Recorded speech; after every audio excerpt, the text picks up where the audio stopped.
बदन पर जीवन है, उसका नाम बाबा साहब डॉक्टर अंबेडकर है। और आज इस महफिल में बाबा साहब डॉक्टर अंबेडकर का खून आपके बीच में आए हैं। ये बहुत खुशी की बात है, गर्व की बात है। मैं चाहता हूं आए और सब लोगों को संबोधित करें। डॉक्टर भीमराव यशवंतराव अंबेडकर जी आए और झांसी की धरती से पूरे देश को वो संबोधित करें और संदेश दें कि बाबा साहब की जो धम्म क्रांति है उसको हम जन जन तक पहुंचाएंगे। और जो अलग अलग राजनीतिक पार्टियां हैं उसमें जितने भी विचारधारा के लोग हैं सबको जोड़ेंगे, किसी का ना अपमान करेंगे ना बेइज्जती करेंगे। आदरणीय डॉक्टर भीमराव यशवंतराव अंबेडकर जी आए और अपना उद्बोधन करें। माइक्रो स्टार्ट कर दीजिए। Hello hello.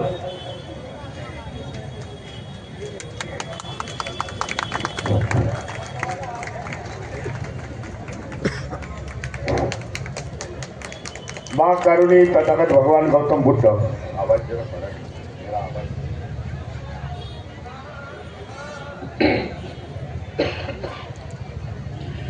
माँ करुणी तथागत भगवान गौतम बुद्ध, विश्व रत्न बहुदेशत्व संविधानकार डॉक्टर बाबा साहेब अंबेडकर, महात्मा ज्योतिबा फुले, सावित्रीबाई फुले, छत्रपति साहू महाराज, आज गाडगे महाराज जी की जयंती, उनको नमन करता हूं। इस धम्म मंच पर आसीन सभी भंतीजियों को वंदन करता हूं। सभी मान्यवर, उपासक उपासिका और भाई और बहनों, पिछली बार बनते सुमेध रत्न जी ने प्रयागराज पर ऐसा ही प्रोग्राम का आयोजन किया था। वहां से संदेश देने का प्रयास किया हम लोग ने। उस मंच पर मैं भी हसीन था। उस समय ऐलान किया था कि आने वाला बौद्ध सम्मेलन जो 9वां है और झांसी शहर में होगा। आज आप सभी को धन्यवाद देता हूं कि काफी संख्या से यहां आप जुड़ गए। हम बौद्ध धम्मिया हैं जो कि आज पाखंडवाद चल रही, ताकत दिखानी पड़ेगी। हम बौद्ध धम्म में पंचशील के ध्वज पर हम इस देश में इकट्ठा आएंगे और जो देश में आज चल रहा है, विषमतावादी संस्कृति चल रही है, ऊंच नीति की नीतियां चल रही है, एक समाज दूसरे समाज को एक नफरत से देख रहा है। इसलिए बौद्ध धर्म का प्रचार और प्रसार, बौद्ध धर्म की विचारधारा इस समाज के, ओबीसी समाज के लोगों को जाना जरूरी है, समझता हूं।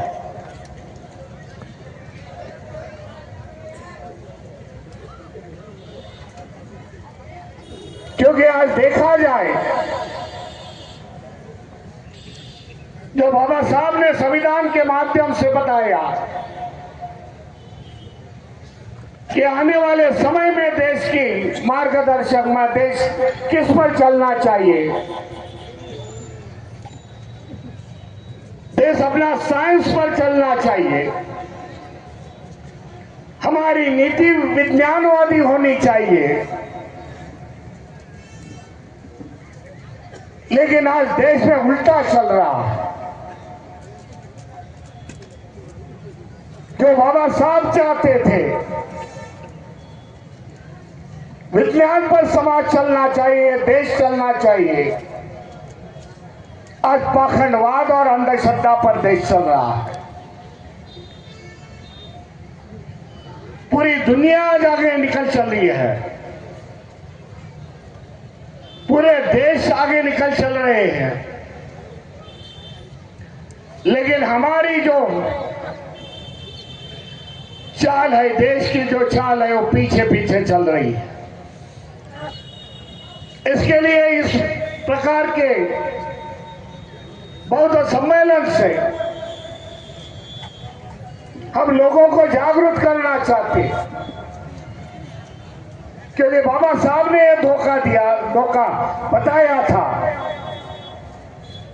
कि जिस समय राज्य सत्ता और धम्म सत्ता एक आती है तो देश की पिछाड़ हो सकती है। आज देश में वही चल रहा है। भाई, सरकार का काम नहीं है कि धार्मिक प्रोग्राम का आयोजन किया जाए, उसमें करोड़ों की खर्चा किया जाए। मंदिर बनाना ये कोई सरकार का काम नहीं है, लेकिन ये देश में वो आज चल रहा है। इसके लिए कोई ना कोई तुम्हें बताना जरूरी मैं समझता हूं। हम महापुरुषों को मानने वाले,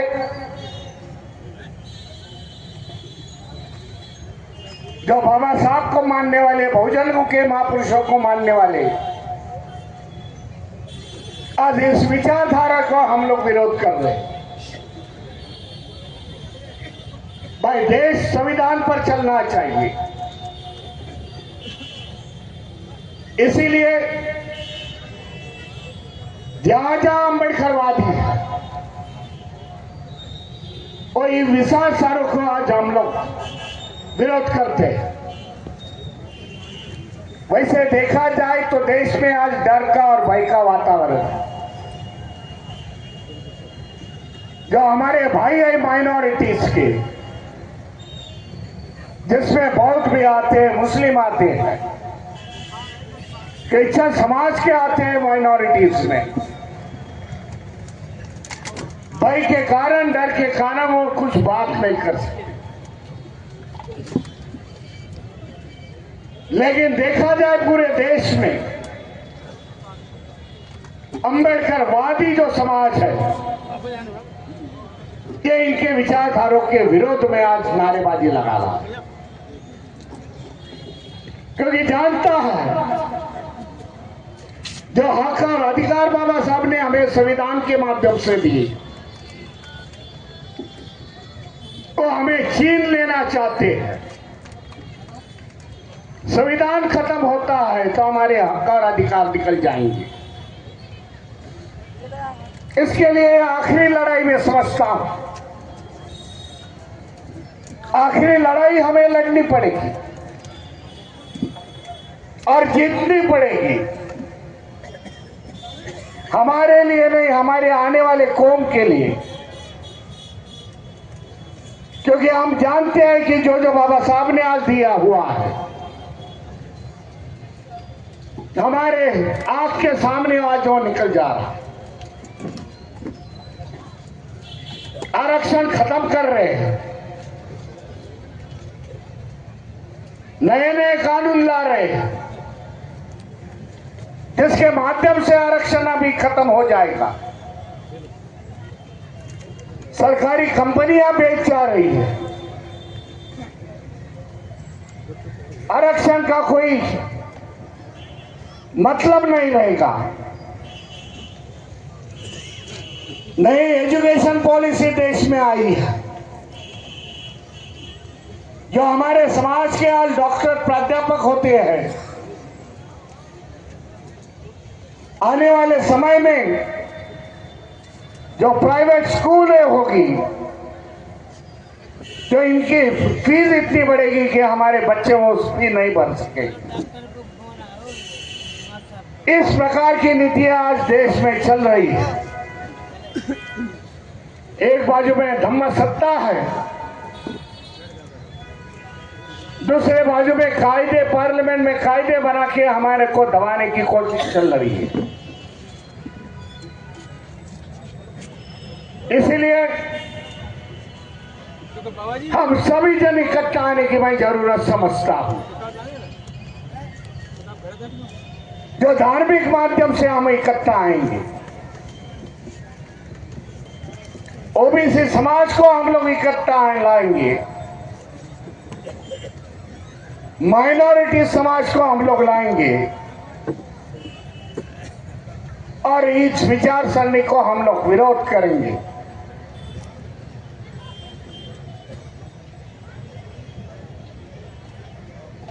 आज इस 9वें राष्ट्रीय अधिवेशन के माध्यम से पूरे देश भर में एक विचार धरनी जाएंगी, क्योंकि यह भूमि भगवान गौतम बुद्ध की भूमि है, जन्मभूमि है, कर्म भूमि है, जिन्होंने अमन और शांति का संदेश दिया, जिन्होंने पाखंडवाद को विरोध किया। भगवान गौतम बुद्ध की विचारधारा लेके जो देश अपने अपने देशों में गए, वो आज आगे निकल गए, लेकिन हम लोग आज पिछाड़ी में हैं, क्योंकि ये देश की भूमि से भगवान गौतम बुद्ध के विचार खत्म करने की कोशिश की। जो बनते जी ने आज भी